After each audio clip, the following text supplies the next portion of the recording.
قرآن کی آیت ہے ان الذین یبایعونک انما یبایعون اللہ ید اللہ فوق ایدیہم. قرآن کی آیت ایک تو واضح بیعت کے بارے میں بتا رہی ہے. ان الذین یبایعونک، یہ کون سا واقعہ تھا کہ میرے کریم آقا صلی اللہ علیہ وسلم 1500 صحابہ کے ساتھ جب مدینہ سے روانہ ہوئے مکہ کی طرف، صرف نیت یہ تھی کہ ہم عمرہ کریں گے، جھگڑے کی کوئی نیت ارادہ نہ تھا.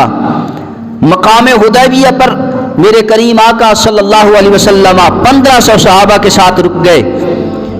میرے کریم آقا نے فرمایا اے عمر تجھے مکہ کی طرف بھیجتے ہیں تاکہ مکہ کے حالات معلوم کرو.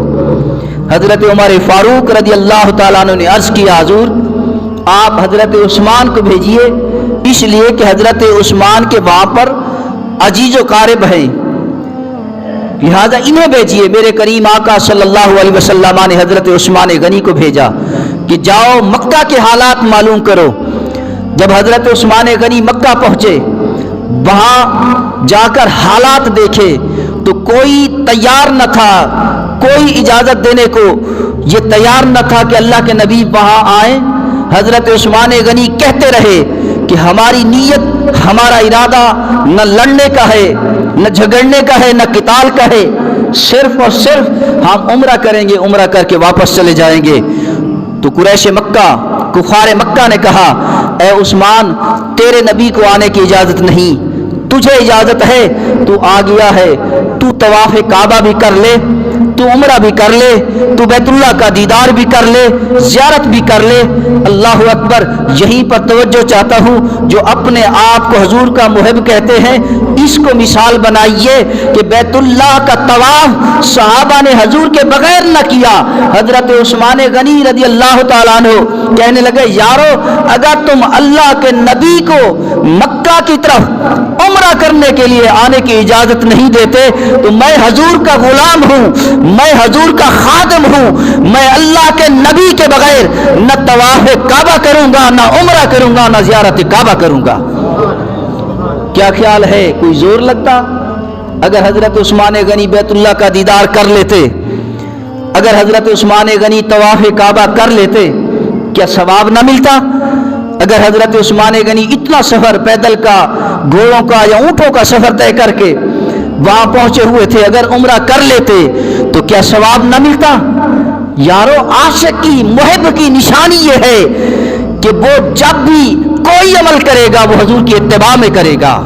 حضرت عثمان غنی نے بیت اللہ کا طواف نہ کیا، عمرہ نہ کیا، حتیٰ کہ بیت اللہ کی زیارت نہ کی، اس لیے کہ اللہ کے نبی کے بغیر نہ میں عمرہ کر سکتا ہوں نہ طواف کعبہ کر سکتا ہوں.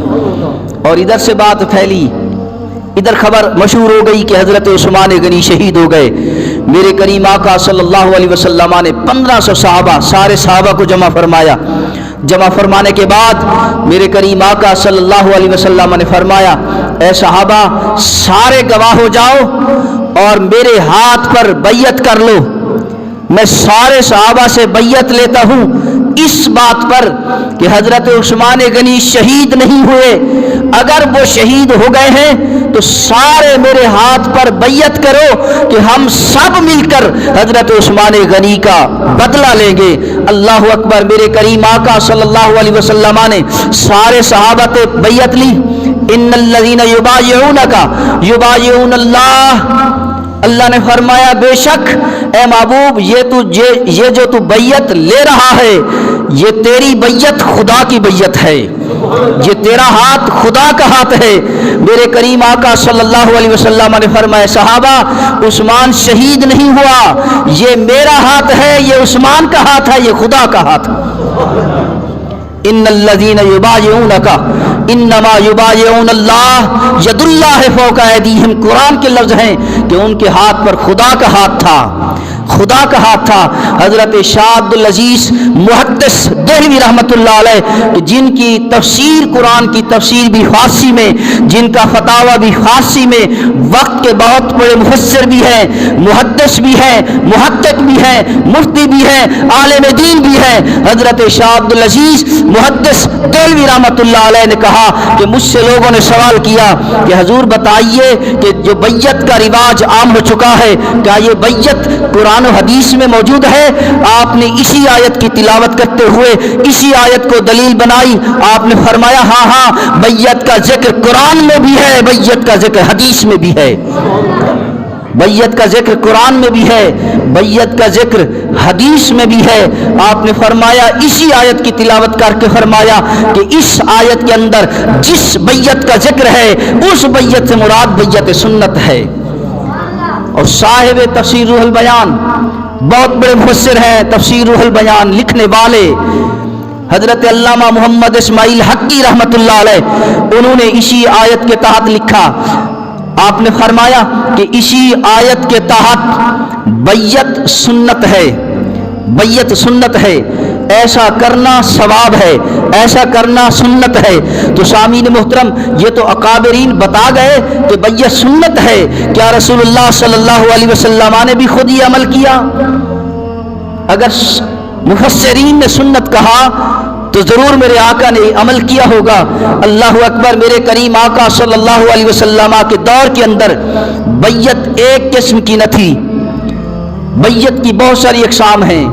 بیعت اسلام بھی ہے، بیعت جہاد بھی ہے، بیعت ہجرت بھی ہے، بیعت تقوی بھی ہے، بیعت تمسک بسنہ بھی ہے، بیعت شوق زیادتی عبادت بھی ہے، بیعت بدعت سے بچنا بھی ہے، بیعت ارکان اسلام بھی ہے۔ حضرت جریر روایت کرتے ہیں، حضرت عبادہ بن صامت روایت کرتے ہیں، حضرت فاروق اعظم رضی اللہ تعالیٰ عنہ کے بیٹے حضرت عبداللہ ابن عمر جو فقیہ بھی ہیں، محدث بھی ہیں، صحابی بھی ہیں، حضرت عبداللہ ابن عمر رضی اللہ تعالیٰ عنہ روایت کرتے ہیں، فرماتے ہیں کہ ہم رسول اللہ صلی اللہ علیہ وسلم کے ہاتھ پر اس بات پر بیعت ہوئے کہ اپنی حیثیت اور اپنی توفیق کے مطابق ہم حضور کا حکم بھی سنیں گے اور حضور کی اطاعت بھی کریں گے۔ اور حضرت امام طبرانی رحمۃ اللہ علیہ نے معجم کبیر کے اندر حضرت امام جعفر صادق رضی اللہ تعالیٰ عنہ سے روایت نقل کی، روایت فرماتے ہیں کہ آپ فرماتے ہیں کہ حضرت امام حسن، حضرت امام حسین، حضرت عبداللہ ابن عباس، حضرت عبداللہ بن جعفر، یہ چاروں صحابہ ابھی یہ بالغ بھی نہ ہوئے تھے، میرے کریم آقا صلی اللہ علیہ وسلم نے ان کو بیعت فرمایا۔ فتح مکہ کے موقع پر میرے کریم آقا صلی اللہ علیہ وسلم نے پہلے مردوں کو بیعت فرمایا، پھر عورتوں کو بیعت فرمایا۔